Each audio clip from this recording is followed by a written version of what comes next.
Saturday, July the 16th, and a fine sunny day to northerners interested in motor racing. The 1955 British Grand Prix is being held on the 3-mile circuit at Aintree. The field is impressive in foreign names.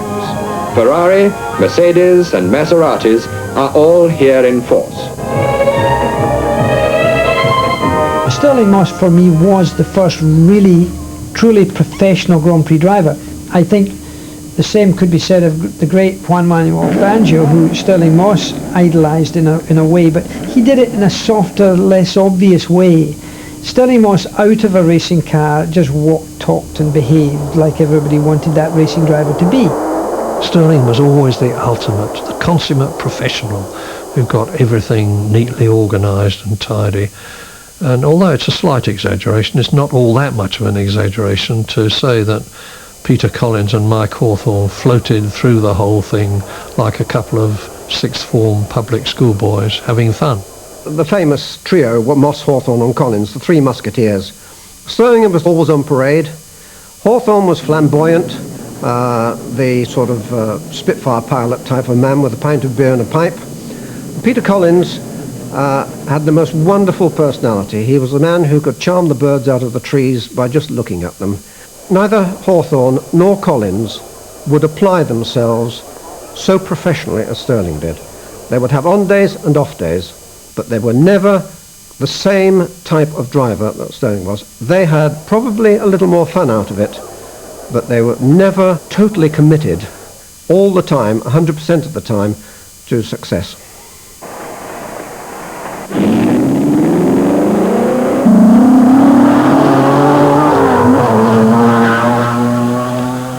Stirling was involved in so many quite incredible drives that it's difficult to know where to begin.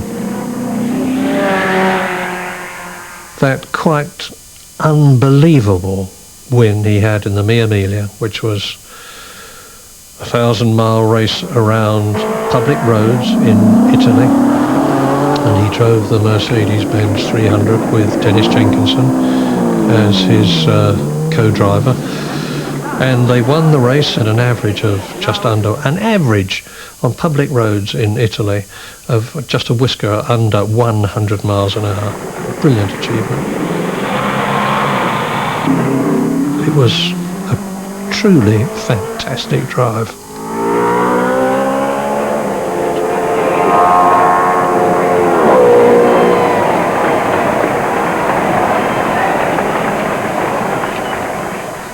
I suppose a race that everybody then, even now, wants to win is Le Mans. Mercedes-Benz had not only got a car that was clearly going to walk it because it was so quick and so reliable, but they'd put together the dream team of all time: Juan Manuel Fangio and Stirling Moss. Moss calmly signing autographs while he waited for Fangio to bring the Mercedes in for his spell at the wheel. And just before 6:30, with 2.5 hours gone, disaster struck in the worst motor racing accident in history.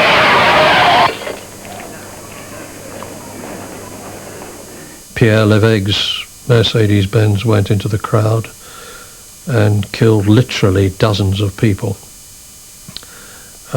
Moss and Fangio stayed out in the car, and there was a big meeting at Mercedes at Stuttgart, and the management decided, as a mark of respect, to withdraw the car, withdraw the whole team. And so for that reason, Mercedes-Benz failed to win that race.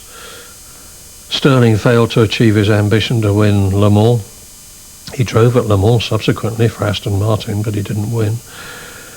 And very sadly indeed, it led to the demise of Mercedes-Benz in big-time motorsport, Formula One and sports cars, because they stayed out then, until they came back as a supplier of engines for McLaren in Formula One, and that was very recent. In the time of Stirling's racing career, there was unnecessary hazards all over the place. Telegraph poles, grass banks that were launching pads, no more than that. Accidents that turned out to be very serious could have been minimised just by a little bit of thought, whether it was a tree-lined area that was totally unprotected. And these were the risks of the day. The cars were mobile death traps. It's the only way to describe them. There were petrol tanks over the drivers' legs, behind the drivers, alongside the drivers. There was no crush protection in the cars.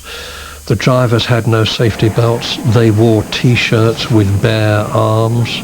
They wore linen trousers in the 1950s. I mean, think of Fangio and Farina in those early days. They wore linen helmets. Flames reach up in the sky at Abbey Curve, where Brooks' BRM has overturned, throwing its driver clear. Brooks is rushed to hospital with only minor injuries, and so disastrously ends the hopes of the BRM team. Safety was not something talked about greatly. We accepted that motor racing was dangerous.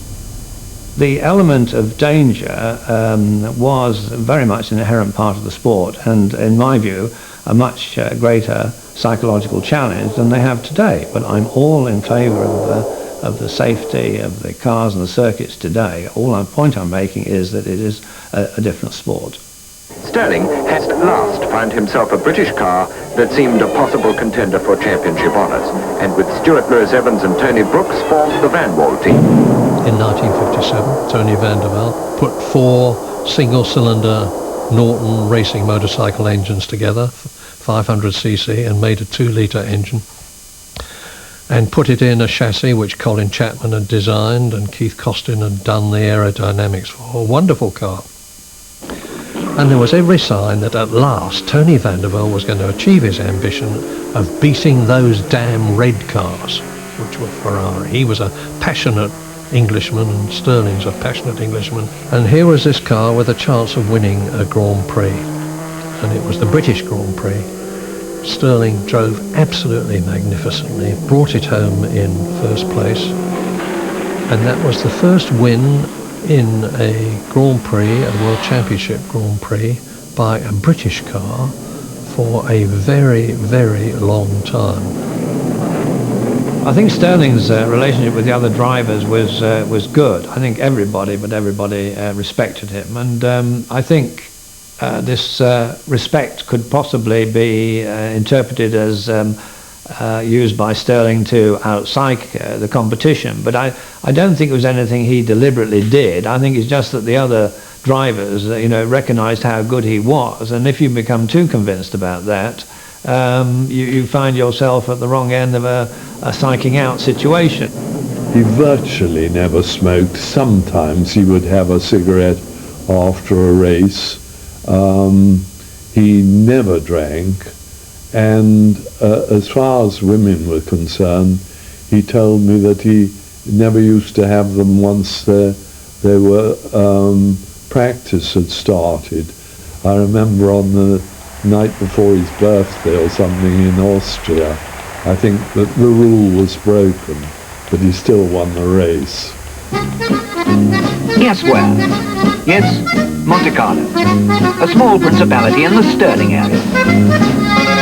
And as usual, all eyes are focused upon him, as his Rob Walker-entered Lotus is prepared for him, eagerly awaiting the start. The first round of the 1961 World Championship, the Monaco Grand Prix.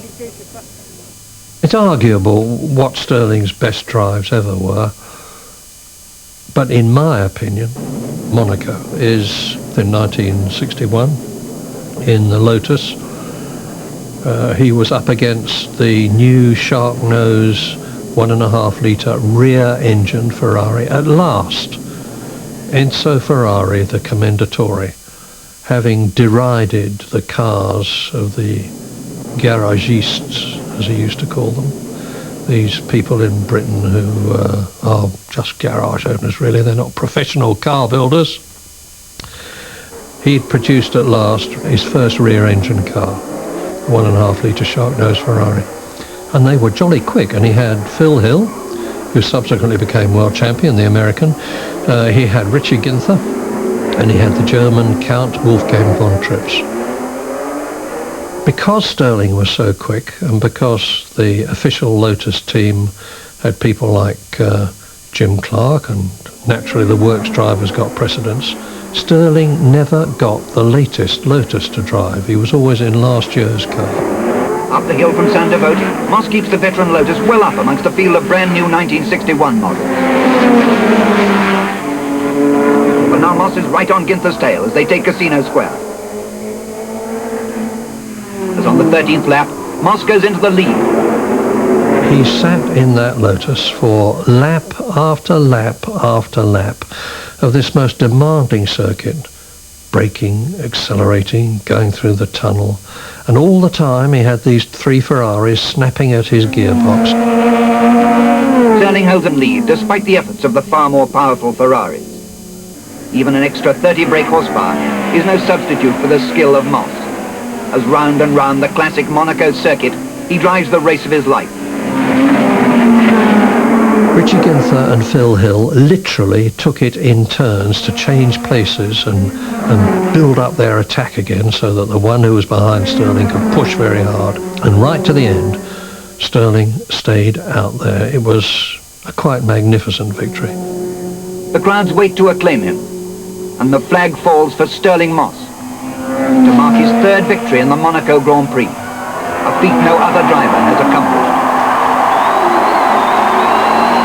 In 1962, Enzo Ferrari, the great Enzo Ferrari, the Commendatore, had let it be known to Stirling Moss that he would build for Stirling whatever it took for Stirling to win, provided Stirling would drive one of his cars. It was going to be Stirling Moss in a Ferrari. What a partnership that would have been. But sadly and tragically, it was a partnership that was never to happen. It's very, very sad to know that Stirling's brilliant career came to such a violent end in 1962 in that awful accident at Goodwood. And to this day, I don't think anybody really knows what happened.